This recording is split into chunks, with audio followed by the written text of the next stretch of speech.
Lídia Brito. A possibilidade de Lídia Brito. Joelson, hoje pela manhã nós acompanhamos a agenda da governadora Regina Souza, né? A governadora teve amanhã aí de muitas reuniões, ela se reuniu com o comitê gestor da bacia hidrográfica do Rio Parnaíba. O governo estuda a possibilidade de mudar a legislação para conseguir recursos e esses recursos podem ser empregados na revitalização do rio. E Regina Souza também se reuniu com gestores de áreas como Previdência e Fazenda para tratar da reforma administrativa. Aquele cronograma previsto de envio da reforma para a Assembleia pode sofrer alterações. Vamos ver. O governo do Piauí estuda a possibilidade de mudança na legislação visando arrecadar recursos para a revitalização do Rio Parnaíba. O tema foi discutido durante reunião entre a governadora em exercício Regina Souza e gestores do Comitê da Bacia Hidrográfica do Rio Parnaíba. Na verdade, a bacia já existe, reconhecida pelo governo federal, pela ANA, ela está em pleno funcionamento. Nós temos a presidência provisória como o maior estado que tem mais municípios, 223 municípios, é tudo do Piauí, né, do Comitê de Bacia. Então, nós ganhamos a presidência, vai ter uma eleição que eles estão conduzindo. Na verdade, a gente tem que começar a agir no plano estadual, no plano de gestão de águas. Em seguida, Regina Souza se reuniu com um grupo de gestores para finalizar a proposta de reforma administrativa. O governo avalia a possibilidade de mudança no cronograma de envio da reforma para a Assembleia Legislativa. Regina Souza diz não ter pressa. A gente vai ainda fazer a primeira reunião para contar o que cada grupo pensou, para ter uma visão, né? Então, claro que Previdência vai entrar, mas não sei se é hoje, né?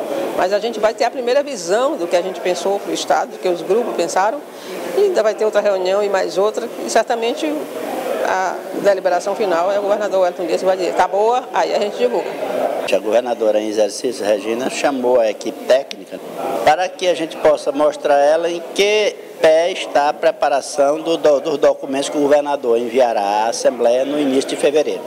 É, de fato, então, mais uma rodada de discussão no sentido de amadurecer as mudanças que o nosso governador Wellington Dias apresentará à Assembleia em fevereiro.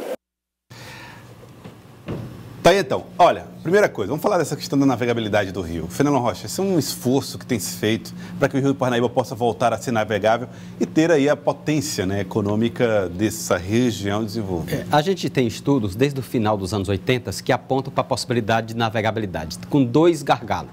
Um que são as eclusas de Boa Esperança, que precisam estar funcionando, e o outro, alguns pontos, principalmente entre Amarante, entre Floriano e Teresina, onde tem alguns pontos de pedras que precisariam ser retirados, ser uma explosão, destruição disso, para que o canal fosse desobstruído. Profundo, né? E, além disso, tem que ter um permanente trabalho de desassoreamento desde Floriano até Parnaíba, porque a gente tem, desde a barragem de Boa Esperança, a força das correntes ela diminuiu e, portanto, permitiu que esses bancos de areia, as nossas coroas, se formassem em vários pontos. Isso estreitou o canal. Precisaria um trabalho também nesse sentido.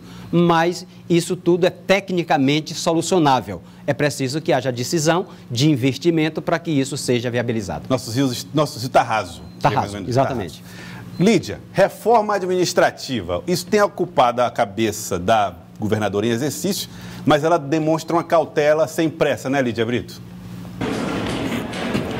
Joel, só havia aí essa previsão, né, de quando o governador chegasse, a reforma já estaria finalizada e a previsão é que o governador encaminhasse para a Assembleia Legislativa no dia 1º, quando ele vai até a casa fazer essa leitura da mensagem inicial da abertura do ano legislativo, né? Como a governadora falou, ela não tem pressa aí, então, para que esse cronograma seja seguido e pode sim ocorrer ocorrer alteração e a reforma deve ser encaminhada à Assembleia Legislativa no final de fevereiro, né? Não será mais no início como era a previsão final. E, Joelson, o governo faz aí um mistério, né, com relação a essa proposta. Os membros da equipe econômica foram aí orientados a não fazerem, não divulgarem nenhuma informação sobre os passos dessa reforma, né? Como está a proposta da reforma. Há, então, aí essa orientação para que apenas o governador Wellington Dias possa apresentar a reforma. Trata-se de uma questão de foro interno do parlamento. Trata-se apenas de eleger a mesa diretora. A mesa diretora não é quem vota os projetos de lei, não. Ela apenas coordena os trabalhos. No dia que tiver em discussão uma questão de interesse do conjunto da sociedade, como uma reforma tributária, uma reforma do sistema previdenciário, uma reforma educacional, aí o partido, julgando necessário fechar a questão de um determinado assunto, tudo bem. Mas impor aos parlamentares que devem votar em A ou B para a presidência da Assembleia, acho que não é uma atitude democrática, porque a mesa diretora é apenas um órgão de coordenação. Não, a mesa diretora em si não tem voto para votar na reforma da educação. Ele vota enquanto deputado. Bom, está aí já Merlong Solano falando a respeito de outro assunto, que é a questão da participação do Partido dos Trabalhadores na eleição da Assembleia Legislativa. Fernando Rocha. Ele é uma informação que foi trazida pela Lídia Brito. Merlong Solano manifesta uma posição que, teoricamente, é pessoal, defendendo que o partido deve liberar a bancada. Quando a gente diz teoricamente, é porque quando a gente vê Merlong Solano falando, a gente lembra o quê? Que ele é secretário de governo. Mais que secretário de governo, tem uma relação estreitíssima com o Wellington Dias. A gente sempre é tentado a achar que essa voz é, na verdade, a voz de Wellington Dias. Óbvio que uma posição como essa, de liberação da bancada do PT para se posicionar, a partir de dois critérios. Primeiro, o que ele destaca. Que essa é uma questão do parlamento. Portanto, ele acha que, por exemplo, o Assis Carvalho, que é deputado federal, apesar de presidente estadual do partido, não deve se manifestar a respeito. Segundo, nós estamos falando de um tema, de uma disputa entre dois aliados de Wellington Dias. Portanto, isso dificultaria essa posição do PT no sentido de fechar questão. Bom, Lídia Brito, a tendência maior hoje seria liberar, fechar a questão? O que é que você tem sentido dentro do Partido dos Trabalhadores? Ou é difícil dizer isso num momento como esse?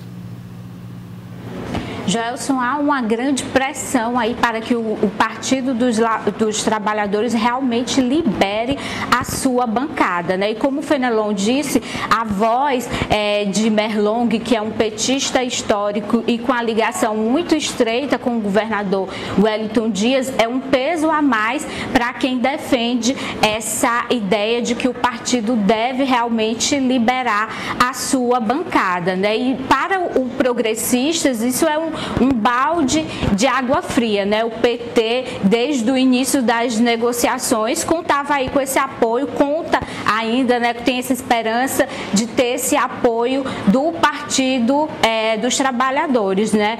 Esse é um acordo que vem sendo tratado entre o presidente nacional do Progressista, o senador Ciro Nogueira, diretamente com o presidente do PT, o deputado Assis Carvalho, né? E desde o início os deputados estaduais do PT pediam aí uma maior autonomia sobre essa questão. Mas, Joelson, a resposta final do PT pode ser dada já na segunda-feira. A expectativa de que os deputados estaduais se reúnam no final de semana, mais uma vez, sem a presença de Assis Carvalho, e na segunda-feira a bancada deve anunciar sua posição. Então, Lídia, são sinais, dados nessa movimentação toda.